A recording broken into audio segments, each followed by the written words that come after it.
Hello and welcome. You are listening to the Happier Life podcast. I'm your host, Claire Deacon. After deciding survival wasn't enough, I set out on a path to live my best life. I wanted to thrive. Now I'm on a mission to support others. Think you're not good enough, confident enough, brave enough? I'm here to tell you you are, and you can achieve anything.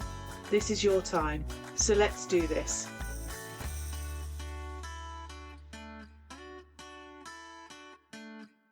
Hello and welcome. In today's episode, we're diving into the recent findings of the annual Mental State of the World report, with a specific spotlight on the United Kingdom and exploring why, more than ever, positive psychology and the principles of Happya are not just a nice to have, but are essential. So let's get started. To give you some context to the report, this is the fourth annual report that has been released. It surveys over 400,000 individuals and covers 71 different countries. The report really brings to light some startling revelations about the mental state of the global population. And I think this is something that will perhaps surprise many people to find out that the UK actually ranks second to last in terms of mental well-being. Yep, you got that right.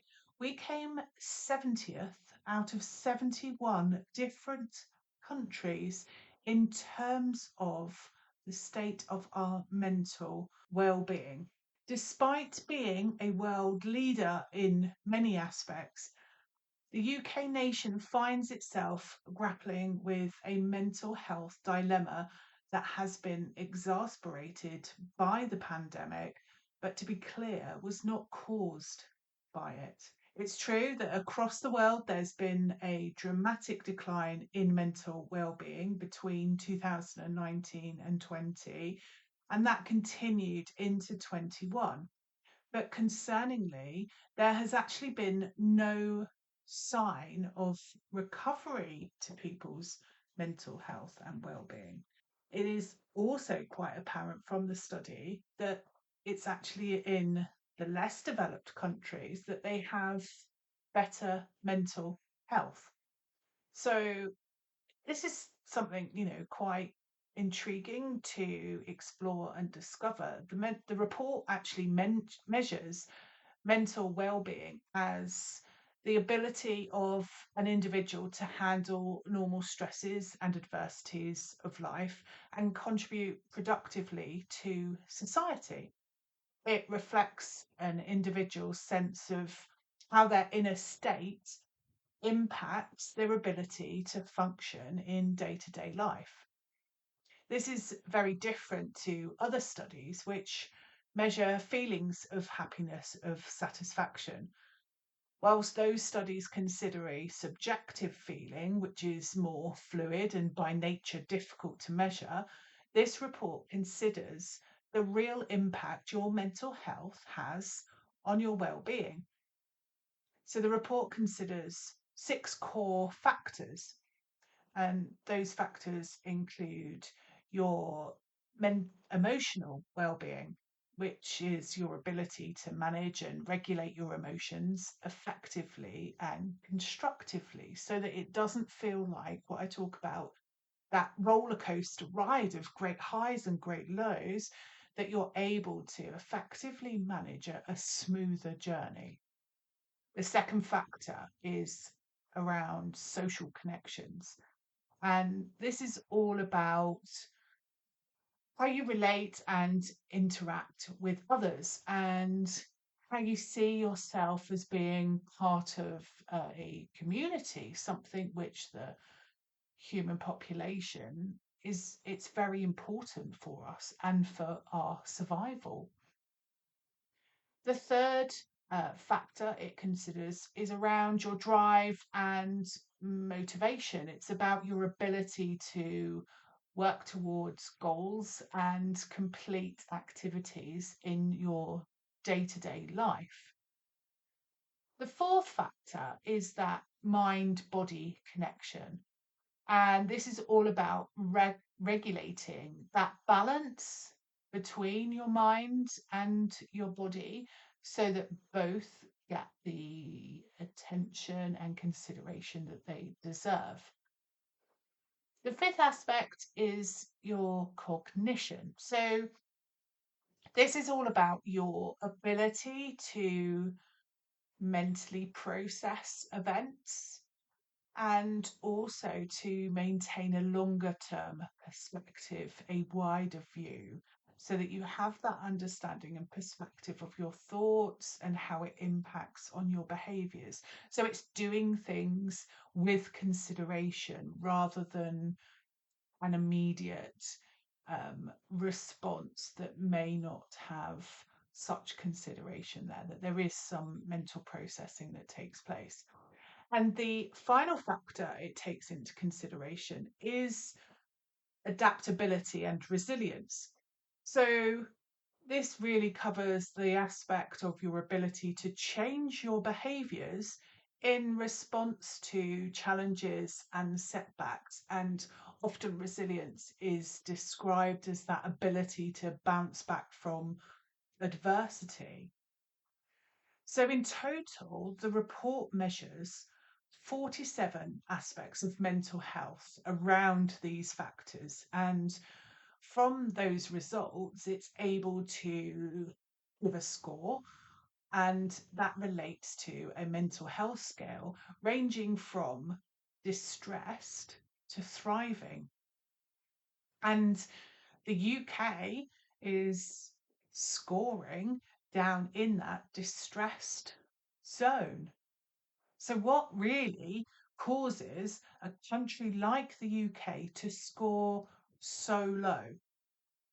So, in the report, and the report is written from a global perspective, it considers and it highlights three key factors that seem to be coming out as trends for how our mental health has been declining over the years outside of the impacts of the pandemic. So, those key factors are attributed towards the use of smartphones, the consumption of ultra processed foods, and thirdly, the breakdown of family units. So it seems the introduction of smartphones, particularly on the younger population, has been seen to result in a reduction of real world interactions. We're spending so much time on our smartphones that we're not interacting with the real world. And that is challenging because it prohibits learning and growth, and development of resilience comes from our experience of real life challenges. Smartphones, social media can leave you disconnected from reality. And clearly, there's an impact on your overall mental well being, as reported here. So, the second aspect was the diet of high processed food. And this not only is said to be impacting from our physical health, but it also impacts on our mental well being, not just because of the lower nutritional value that comes from that food, but also because there's no time taken in the preparation of food. The actions of having fast food that's not been prepared by the family unit or whoever you are with, that you're not cooking and sitting down and eating in the same ways in which we have done previously. So, again, that's impacting on connection with people, working together, and learning those skills and the techniques. So, the third point was the breakdown of family units and connections within families.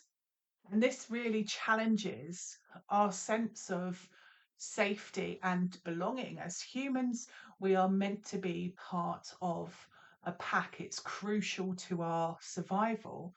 It should be in our family units that we are able to be ourselves, to be loved and nurtured, and to find ourselves in a safe space which enables and encourages personal development and growth. So, overall, the report paints a picture of a society really that's at a crossroads where the pursuit of progress and convenience may have inadvertently steered us away from the essence of well-being, um, and has had some unintentional consequences. So, in the face of these challenges, what can you do? So, this is where the happier philosophy and principles really offer hope and guidance, because happier isn't about chasing happiness, it's about building the foundations for a fulfilling life. Your happier, your state of mental well being is a unique recipe for you and your life. So, apologies if you're thinking I can hand over a checklist of things that you need to put in place to make everything right in your world.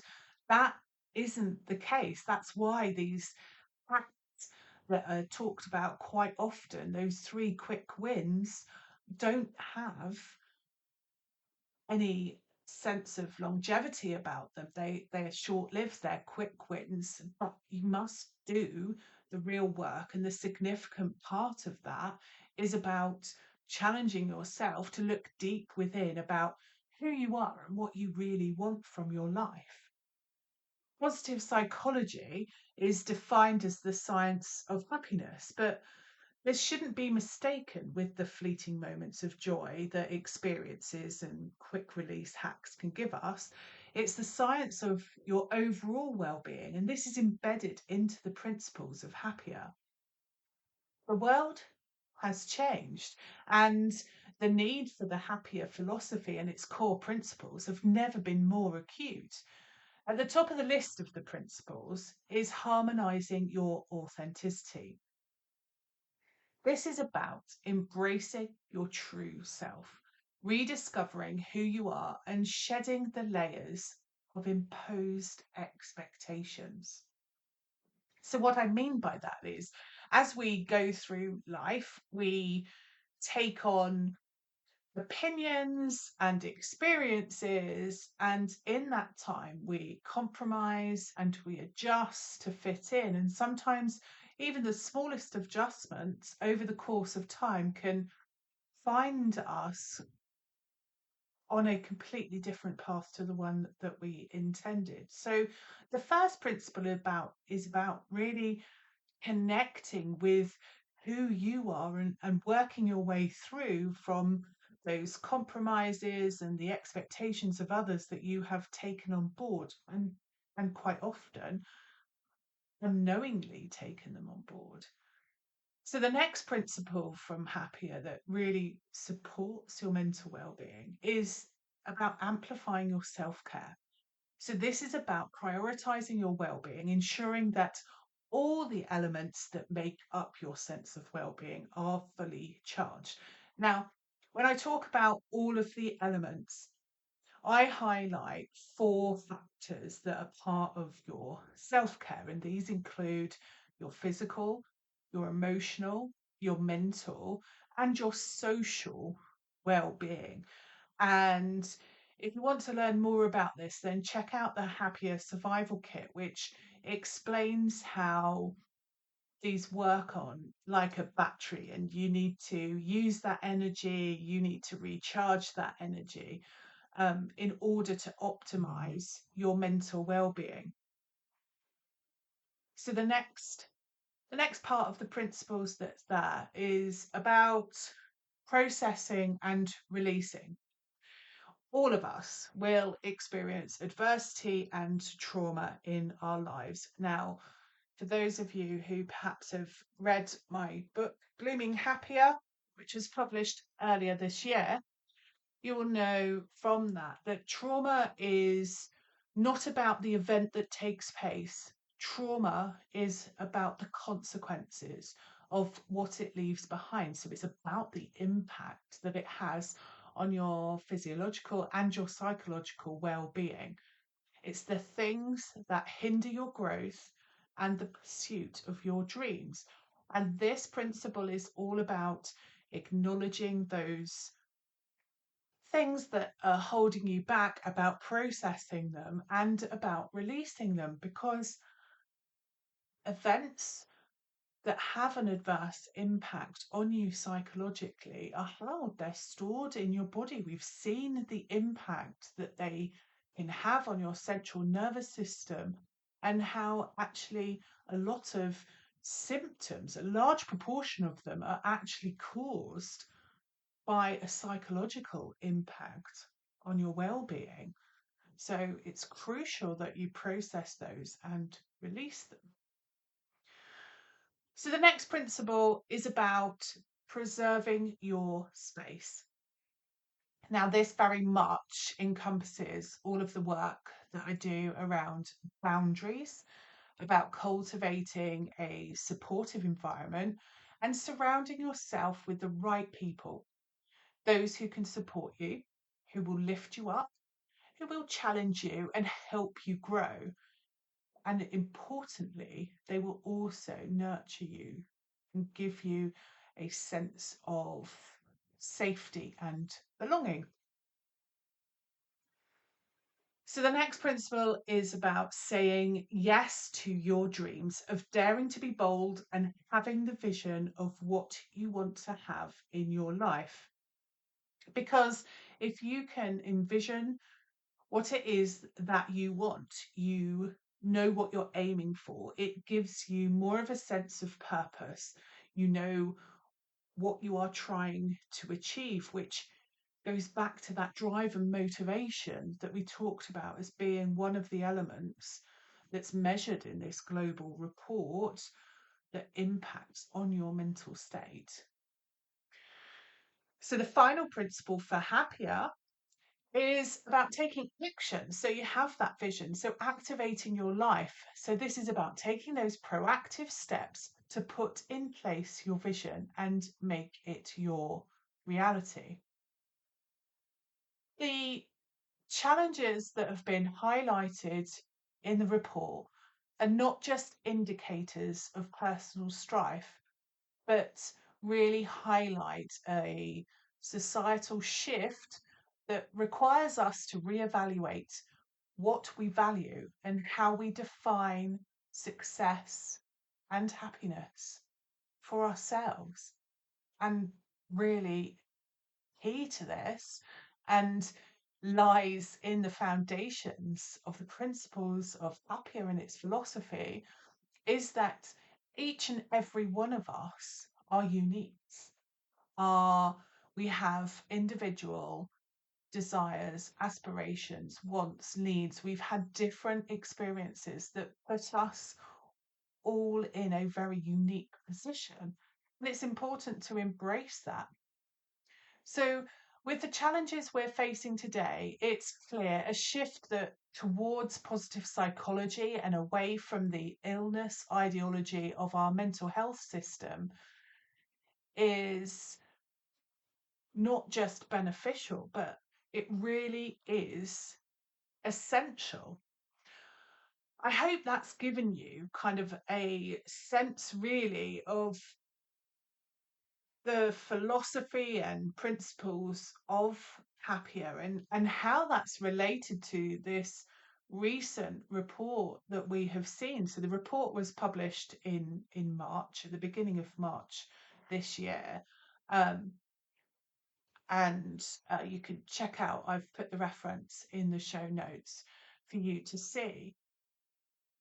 But it really provides that evidence to show where we need to be going with our well-being and how we can effectively manage it. So if you want to know more about how you can improve your well-being, then head on over to the website happiercoach.com, where I've got a quiz that you can complete, the Happier Life quiz, and that will help you understand where you need to focus in those principles. And I also have a free starter guide, the Happier Life starter guide, which you can sign up, download, and get started to see. And that both of those resources will give you